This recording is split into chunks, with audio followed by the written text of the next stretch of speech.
Ridgewood Street through 6 weeks of writing workshops covering a wide range of material, culminating in a beautifully bound book designed by artist Yoey Yu, and a collaborative final reading and performance with local musicians, choreographer Zoe Rappaport, and video artist Alex Nathanson to present each story. This campaign will fund monetary stipends to the 12 participants as a gesture of respect for their time and contributions, pay for high-quality copies of a beautiful book containing the participants' stories, poems, and images, and the funds will be used as stipends for the project's multidisciplinary collaborators Zoe, Alex, and myself in workshop facilitation, dance, graphic design, music, live audiovisual performance, and videography.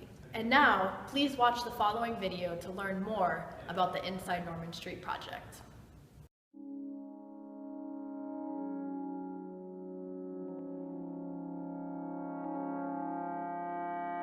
I find it pretty astonishing how people can go years and years without knowing who their neighbors are.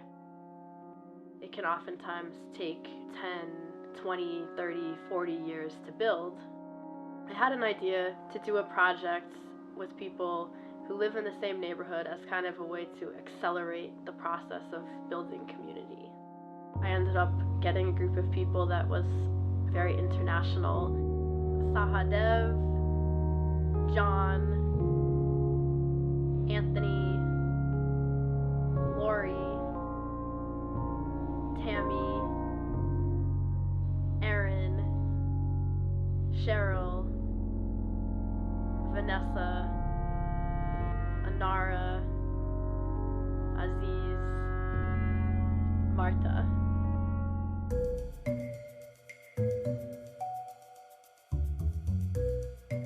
First time when I just met these people, it was really strange because I saw these people on the street, but we never say hello. The first day was very strange. For me, doing this was just out of the ordinary. My husband was kept on pushing me. He's like, you have to meet your neighbors. And I guess as time progressed, things became to, get loose, and you met, socially find out who is who. Some people live here.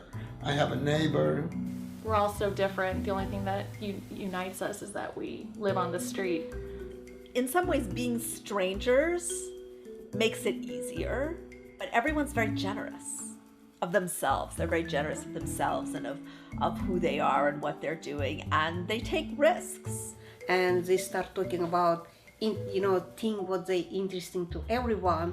It can show how we can just connect, how we can open ourselves. I kind of went right for it. I sort of made this decision with myself. If I was going to do this, I was going to be candid and utilize stories that were really important to me, not just surface. It's very deep, the way we talk to each other. The stories we tell are very personal. One week we talk about home and where participants have felt most at home or most not at home. Another week we're talking about first times, like just brainstorming all of the things we've ever done for the first time. And then another week we talked about lifesavers, people that have come into our lives who have changed them forever. And if I can share my stories to them, they can share their stories to me. So we had that common ground there. So I feel confidence because we all have stories. It was fun and interesting to see the sorts of things that people go through, and they're living like right next to you, and we don't really realize how many different kinds of people are here, like right there, next door, and everything. Now we see our neighbors in a different light. We get to hear the stories, and it's a good thing because you don't feel like a stranger anymore. I opened a lot. I opened up and I said things that I didn't say before, so that was powerful actually. I changed. I started to be more confident.